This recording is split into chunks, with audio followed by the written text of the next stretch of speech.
Salut, c'est Olivier Cachin pour le Rewind, un nouvel épisode du Rewind hors série, un Rewind particulier puisque nous accueillons une artiste qu'on a découvert dans une émission de télé-réalité il y a 22 ans. Rassurez-vous, elle n'est pas restée dans le business de la télé-réalité, loin de là, elle est devenue chanteuse, auteure avec un E, je préfère autrice, c'est comme ça. Elle était absente, en tout cas sous son nom, depuis 6 ans. Elle revient avec un nouvel album. On parle bien sûr, vous l'avez deviné, de toute façon on la voit à l'image, d'Olivia Ruiz. Salut Olivia, Salut ça Olivier. va bien? Mais oui, je suis contente d'être là. Eh ben, écoute, ravi de te recevoir. On va parler de ton actualité et de tes goûts, puisque le concept du Rewind, c'est 5 albums choisis par l'invité. Donc, Olivia Ruiz sur le Rewind, c'est maintenant.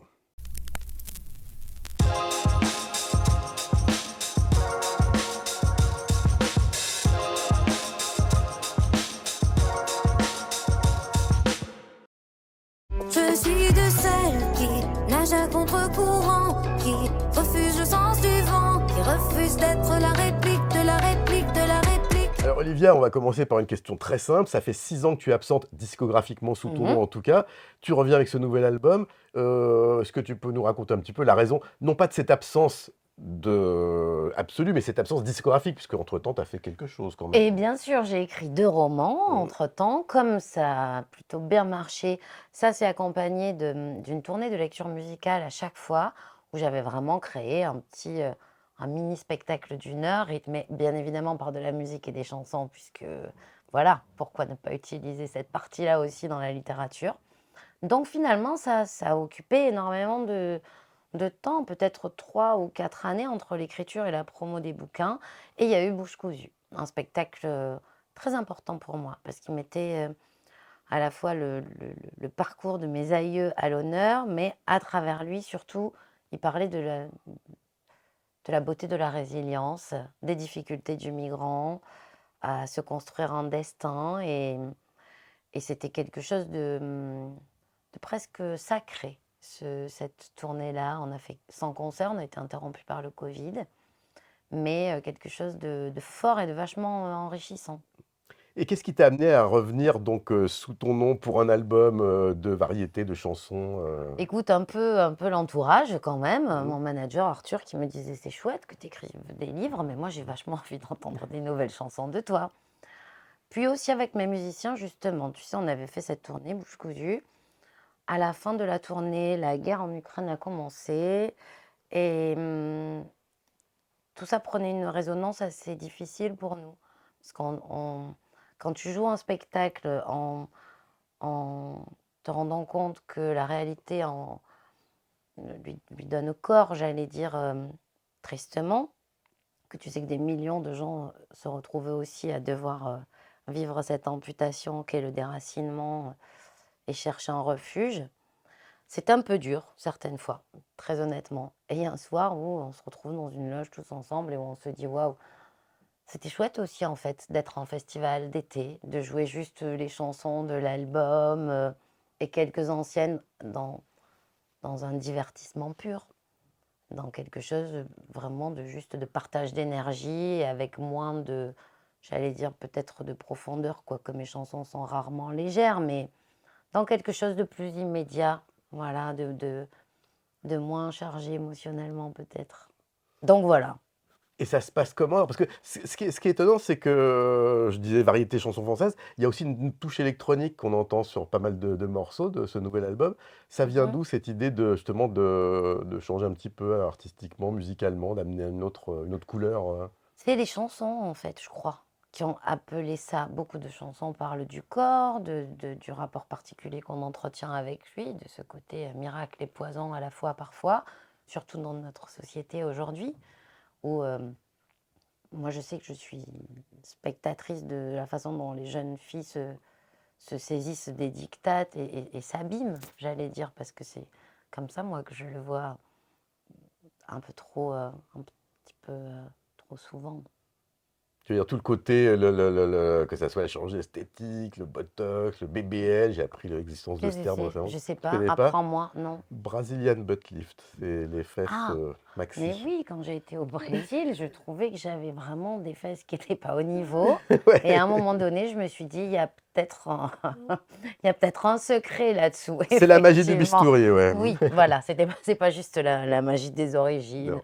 ou du métissage, non, c'est la magie du bistouri. Et donc, l'idée, c'était, on peut pas dire que c'est un concept album, mais c'est vrai, comme tu le dis, c'est quelque chose qu'on entend sur plusieurs morceaux. Mais est-ce que tu avais une ligne directrice? Est-ce que les morceaux, notamment, c'était des morceaux qui avaient été écrits au fil de toutes ces années où tu n'as pas sorti de disque? Ou est-ce que c'est, pendant les sessions de l'album que tu as conçu l'écriture et la Écoute, la réalisation de un ces peu les 2. morceaux?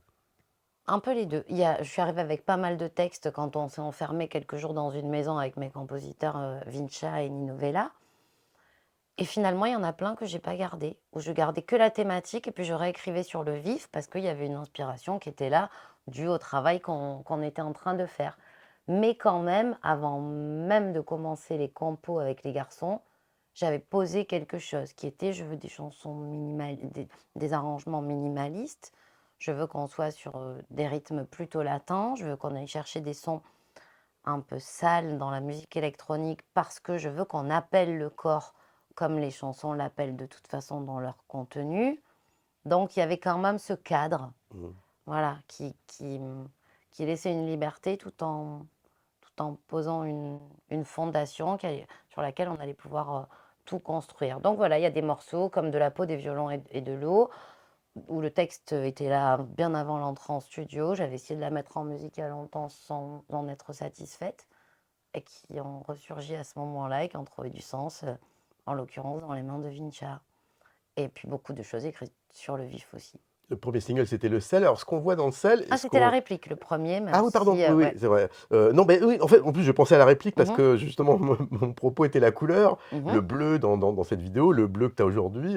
C'est quelque chose qui est un élément important de l'album ou c'est pas qu'un hasard quand même, Alors j'imagine? non, c'est pas du tout un hasard. J'avais envie de ce bleu parce que j'avais lu des choses que, notamment, les gens qui vivaient près de la mer, avaient une forme de sérénité que d'autres n'avaient pas et que cette couleur avait une influence vraiment sur, l'émotionnel, aussi.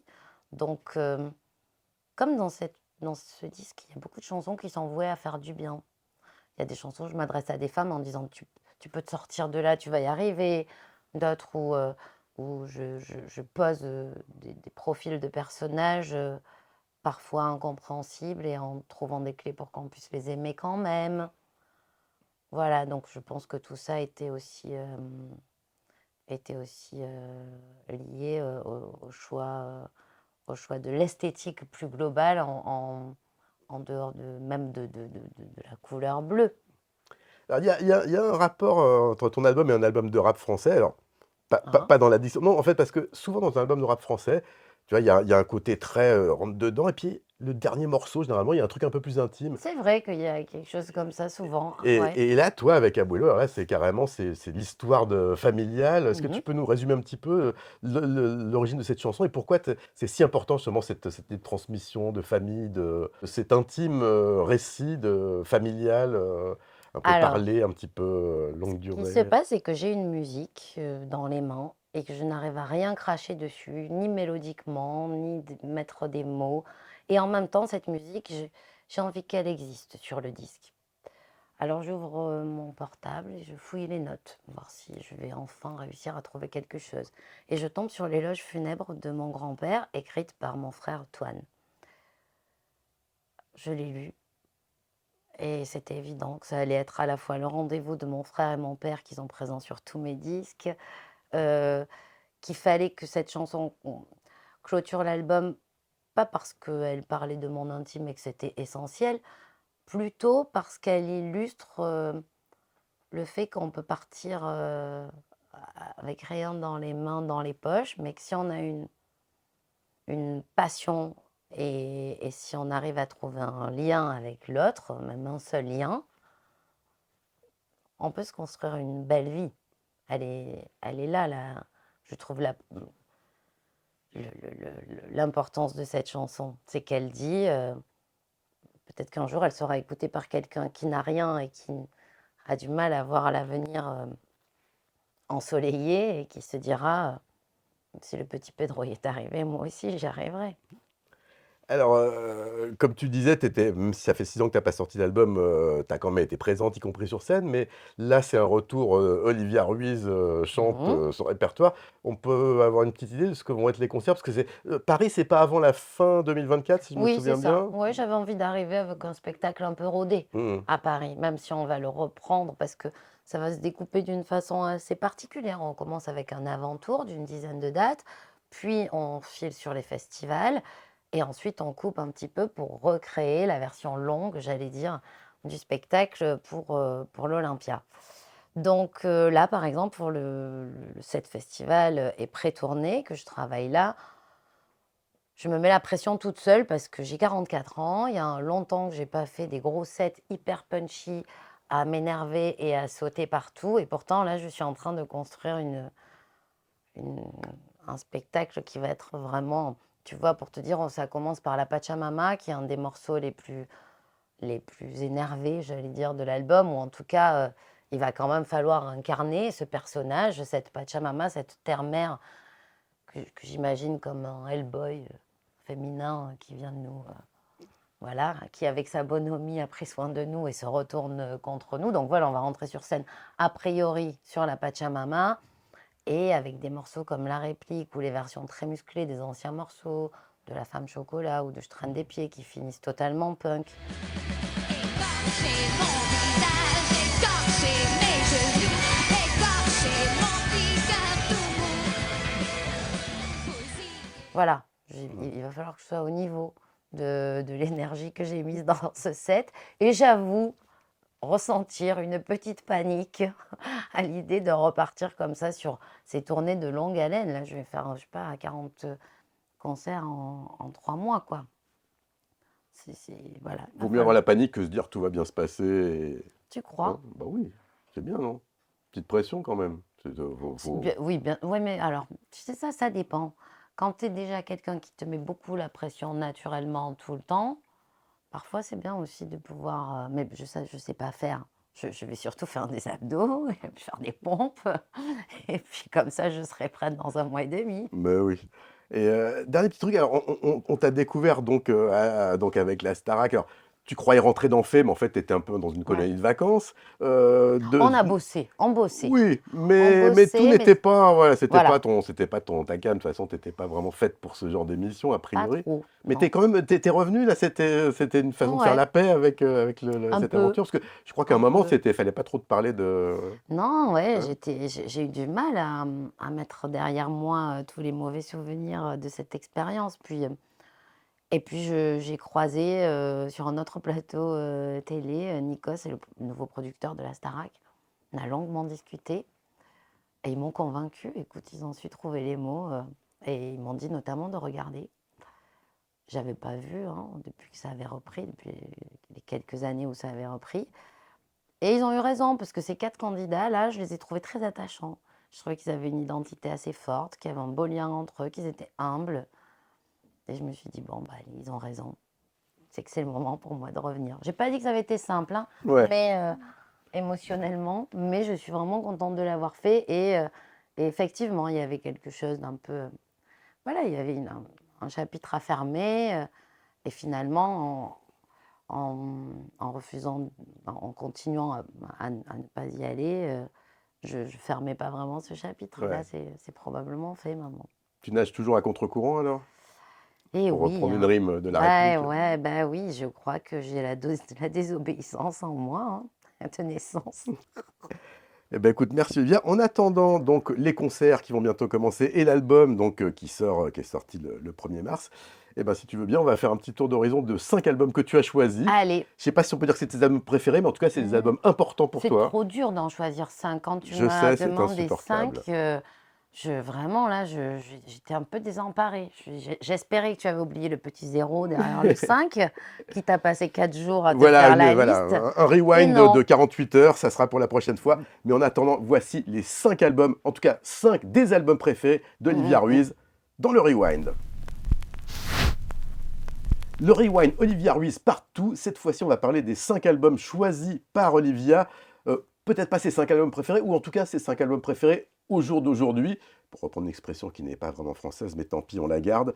Et on commence avec l'Erita Mitsuko acoustique. Alors, c'est pas un album d'Erita, c'est un live acoustique qui avait été fait pour un concert privé d'M6, avec un invité, enfin même 2, puisqu'il y a Princesse Erika aussi, et une reprise d'un morceau d'Ivan Rebrov, que les gens ne connaissent peut-être pas, qui est un vieux de la vieille, si j'étais riche, qui devient riche avec Gynéco. Pourquoi cet album-là? Qu'est-ce qui t'a touché dans ce live acoustique Je trouve que c'est un espèce de virage pour les Rita.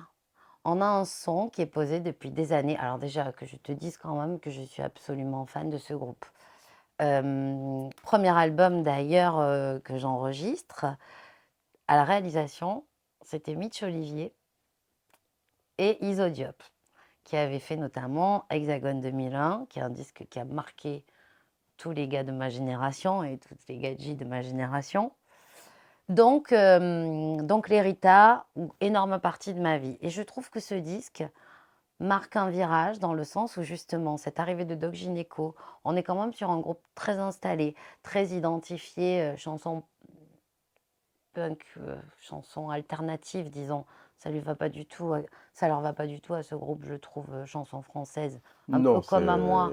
Il y a un truc, c'est pas suffisant comme. Ouais, on n'est pas chez Michel Sardou. Ouais, Mais non, voilà, c'est tu vois, pas... c'est ça, c'est un vrai problème.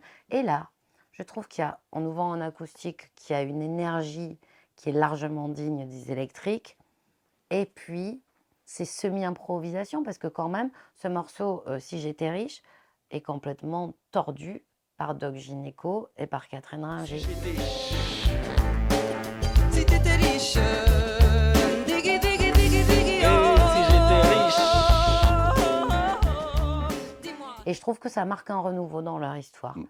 Après ce disque-là, on va voir justement les disques faits avec notamment Mitch et Iso, où il y a un virage qui est pris en termes de son et aussi d'écriture. Et là, on a l'essence des Rita et en même temps, comme un petit indice que l'univers va s'ouvrir. Et effectivement, c'est ce qui arrive sur le disque d'après. Effectivement. Et, Beaucoup de drôleries. Les blablas qui sont restés sont vraiment d'une fraîcheur incroyable. Les arrangements, plutôt minimalistes, restent très énergiques. On redécouvre des morceaux qu'on a adorés. Et surtout, personne ne chante aussi merveilleusement en live que Catherine Ringer dans le paysage français. Ah oui, Catherine Il y a- Nier, c'est Non, mais la il best. n'y a pas une demi... Toutes les fragilités sont au bon endroit, toutes les choses puissantes sont au bon endroit. Voilà, pour moi, c'est la plus grande interprète française vivante, voire je la mets aussi dans mon panthéon d'auteurs avec Brigitte Fontaine, par exemple, tu vois. Et tu aimes bien les arrangements. Ah, Non, excuse-moi, c'est le Parisien eh qui parle, je suis oui, obligé mais de noter. voilà, tu sais ce qu'on dit, nous, hein, dans le Sud, fais gaffe, Non. conte de Parisien. Ah, bah ouais, oh, on est habitué, on est habitué. Mais non, mais ça me... Tu sais quoi, franchement, je ne suis pas du tout gênée par... Tu veux une info étonnante sur Iso Diop? Dis-moi. Il joue aussi dans un groupe. Je sais, Trust. Et voilà, bon, on peut rien lui apprendre. décidément. Improbable quand même, hein, cette Improbable, c'est association. clair, c'est clair. Incroyable. Ah ouais. En tout cas, un très grand disque d'Ereta Mitsuko, même s'il est en format CD, c'est donc l'acoustique choisi par... Pas sûr qu'il auditeur. existe en vinyle. Je ne crois crois pas, avoir non, je ne cherché crois pas, et non, non, sans c'est- jamais le trouver. Ouais.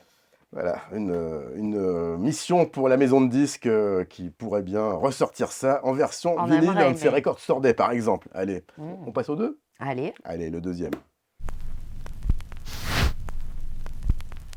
Alors le deuxième album, là on est sur une curiosité puisque, alors bon, ça n'aura échappé à personne, tu aimes bien les ambiances un peu latino. Talon aiguille, c'est un film de 92, donc de Pedro Almodovar, donc on est en Espagne, sauf que la majorité des chansons sont signées par un japonais qui est Ruichi Sakamoto. Quelle Complètement est cette tambouille? improbable. Je ne Explique-nous. sais pas du tout comment cette collaboration arrive et comment justement ce japonais qui prend en charge la BO crée les passages instrumentaux, lui, et intègre, peut-être de lui-même ou pas, 2 morceaux de Luz Casal, déjà existants, me semble-t-il, dans cette BO, et qui s'insère avec une espèce d'évidence. Il y a beaucoup de parties assez minimalistes au piano, il y a des choses beaucoup plus orchestrées, et au milieu, ces 2 chansons qui s'invitent dans un son qui n'a absolument rien à voir, et avec un naturel complètement fou. Tu párvula boca que siendo tan niña me enseñó a pecar. Et finalement, je trouve que c'est ça une BO réussie. C'est une BO qui a la même, j'allais dire, charte que le film. Il y a une espèce de liberté dans Talon aiguille. C'est ça qui est le nerf de la guerre dans cette œuvre, je crois. C'est aussi un hymne à la liberté. et confier la BO d'un film aussi latin, qui est aussi héritier de la Movida. Déjà, c'est totalement improbable au même titre que ces personnages sont improbables et en même temps évidents et aimables, comme cette BO. Et Luz Casal au milieu des improvisations du japonais au piano, bah Bah ça, ouais, ça mange pas de pain, hein, ça marche, et ça quoi. fait pas de miettes. Non. En tout cas, une BO qui tient sans le film alors? Tu peux l'écouter Alors, indépendamment du film. moi, je trouve qu'elle tient sans le film, Mm. mais comme tout le monde, je découvre une BO par le film, à quelques exceptions près. Donc, comment savoir ensuite d'où nous vient cette petite émotion et cette petite magie? Difficile à dire. En tout cas, à découvrir ou à redécouvrir, si vous ne le connaissez pas, la BO de Talon Aiguille par le regretté Ryuichi Sakamoto qui nous a quittés il y a peu de temps, et Luz Casal donc pour 2 chansons. Et tu sais pourquoi j'ai choisi ça? Parce Bah que non. moi, je collectionne les vinyles de bande originale de films. Tu l'as en vinyle? Absolument. La prochaine fois, tu l'amènes. Allez, Ça marche. deuxième édition, pas la première. Rewind, Olivia Ruiz, le top 5, numéro 3, avec une compilation. Alors, c'était pas celle que tu avais choisie, mais comme je l'avais pas en vinyle, tu m'as dit celle-là, elle fonctionnera très bien. Elle est dédicée Bah par oui. Jean-Pierre Sabar, qui a été un des grands orchestrateurs de Gainsbourg à Gainsbar. Ah bon, bah alors là, que dire, sinon Je que t'avais c'est que du embrouillé, classique. hein. Je Ouais. t'avais embrouillé T'avais parce choisi que comme je un t'avais boomerang, mis, mais voilà, c'était je une t'avais compil mis une CD. compile parce que je n'arrivais pas à choisir. Mm.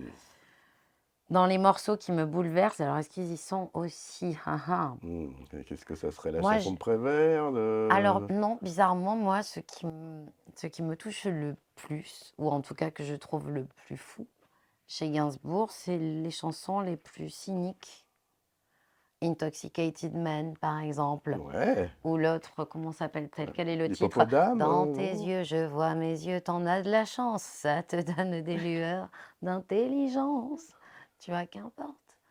Bref, Tu serais pas voilà. chanteuse? Un peu, hein, Un peu, écoute hein. à mes heures. Ouais. Mais alors, sur celui-ci, il y a quand même énormément de choses que j'adore. Alors, par exemple, tu vois, je suis pas hyper cliente, moi, de la période un peu reggae, voilà, ni de la période Reggae, électro ouais, reggae, électro-funk, voilà. oui, tout n'est pas Un peu idéal. moins, voilà. Mais par contre, Dr. Jekyll et Mr. Hyde, Bonnie and Clyde. Vous avez lu l'histoire de Jesse James? Comment a-t-il vécu? Comment il est mort? Ce qui est étonnant, c'est que, tu sais, le morceau Le Poisseur des Lilas, Boris Bergman, qui est un ami à moi, qui est auteur, que tu Bien connais, sûr. a fait les adaptations pour l'album Monsieur Gainsbourg Mhm. en anglais. Ah, Le problème, c'est que déjà, pour un Français, le métier de poinçonneur, bah, c'est incompréhensible. bah, bien sûr, ça Pour un anglais encore bah ouais. plus. Ça n'existait pas, tu crois qu'à l'époque où nous on avait des poinçonneurs, ils n'avaient pas des Non, poinçonneurs? non, non, il ne connaissait pas. Donc, en fait, ce qu'il a fait, c'est qu'il a traduit, il a changé le métier. Et c'est un gardien de parking qui voit. Non, mais tu vas voir comment c'est intelligent, c'est The Kills qui l'ont fait. C'est un gardien de C'est pas parking. vrai, et Ouais. c'est les Et Kills. ouais, et il voit les petites lumières qui passent des phares des voitures jusqu'au jour où il verra la grande lumière, celle de la fin de sa vie, tu vois. Donc c'est une façon de traduire en C'est trahissant, joli. mais en étant plus fidèle Et finalement à par les l'original. Kills en plus. Et voilà, Enfin, moi, donc ce pas mal. duo-là, c'est. Excellent. Il me tue. Il me Donc tue. Gainsbourg, de Gainsbourg à Gainsbar, une des nombreuses compilations contenant les morceaux de Serge Gainsbourg, ce grand artiste qui nous a quittés il y a maintenant 33 ans. Comme Ah ouais. dingue.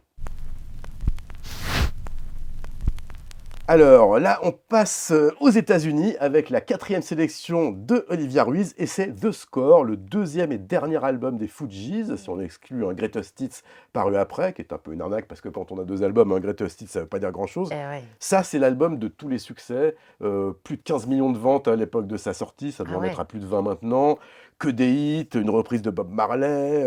Qu'est-ce qui t'a séduit dans ce trio de Pras Michel, Lauryn Hill et Wyclef Jean? Une énergie, une liberté, un discours et une femme. Parce que Wyclef Jean, ok, hein, bien sûr. Mais cette voix, comme une caresse. Le premier album est beaucoup moins facile d'accès que Ah oui, celui-ci. le premier album, c'est du hip-hop Et orthodoxe. Mamel, voilà. C'est- Presque, c'est limite gangsta, je Mhm. crois, hein. Alors que là, tout d'un coup, il y a une espèce d'ouverture. Et c'est ce qui est d'ailleurs le cas aussi du disque dont on va parler après, qui est... Il n'y a que des tubes. Exactement. Il y a C'est ça leur Greatest Hits, en que fait. des tubes. Et peut-être que moi, au moment où j'ai peut-être 18 piges et où je découvre ça, un groupe qui s'appelle aussi le Refugees Camp, Ça te parle. forcément, ça résonne. Voilà. Et dans ces textes, il y a quelque chose que je n'analyse pas encore comme tel, je pense, mais qui me renvoie à quelque chose qui concerne ma propre histoire, en l'occurrence 3 aïeux nés espagnols et devenus français. Donc je crois il y a tout ça qui fait Mm. que, indépendamment de la caresse de cette voix qui vraiment me bouleverse bien plus là que sur le premier disque, il y a aussi le fait que ça résonne avec ma propre histoire et que c'est un moment aussi où nous, le, on de- le rap en France aussi devient plus populaire. Oui, c'est exactement. On est pile au moment où ça Et commence à basculer vers un peu le grand public, où ça commence en tout cas à sortir du cercle des ouais, et initiés. une Ouais. identification possible du coup. Mm. Chose qui était vachement plus difficile avant l'existence de ce disque. Like you're down with Mount Zion. Yeah. Ooh la la la. It's the way that we rock when we doing our thing. Ooh la la la. It's the Alors, tu sais, c'est vraiment, tu disais, c'est pas un disque gangster, et heureusement, sais-tu pourquoi? Eh bien, parce que sur cet album, il y a un morceau qui s'appelle Ready or Not, Ouais, bien sur sûr. lequel il y a un sample de Enya, Body Shea. Et en fait, Enya, c'est une chanteuse un peu, ambiance un peu Cocteau Twins, un peu éthérée, comme ça, un peu électronique, mélopée, très, très jolie. Ouais. Et il se trouve que quand on regarde le 45 tours, qui est sorti après l'album, il y a merci beaucoup à Enya qui a accepté de nous faire un bon deal sur The Body Share. En fait, je te résume l'histoire. Ils prennent le sample n'est pas clearé. Donc techniquement, l'artiste original, donc Enya, aurait pu faire Procès. interdire, Bah, bien même pas un procès, interdire la vente et ordonner la destruction de tous les exemplaires. Oh, le Sauf truc. qu'elle a expliqué, elle a Oh dit, là j'ai là. écouté l'album, c'est J'ai pas du aimé. rap gangsta, c'est positif, c'est cool, donc ça va. Ah ouais, c'est Alors, je vraiment, pense c'est qu'elle a genre. pris de l'argent, mais voilà. Bah Mais oui. ça aurait été genre fuck the T'imagines bitches, là, je pense Et que ce disque interdit, de Ah quoi oui. on aurait été privé. Oh ça aurait été dur. Donc Quelle merci histoire. Enya et merci les Fujis, Ah surtout. ouais. Excellent choix, comme on dit dans les restaurants. parles. Excellent choix, Olivia. 5e et dernière sélection, et non des moindres, d'Olivia Ruiz. Alors là, un album qu'on peut tourner dans tous les sens, c'est Supreme NTM, un album sans titre, enfin, sauf si on considère que Supreme NTM est son titre, c'est NTM, et tu le disais il y a quelques instants, c'est un album qui marque un gros tournant, parce que là, on est vraiment dans un groupe qui, non pas qui change, mais qui évolue d'une façon absolument optimale, puisque, un peu comme le Fujis, Mais c'est voilà. un greatest hits, il n'y a que des Ah, tubes. mais tellement.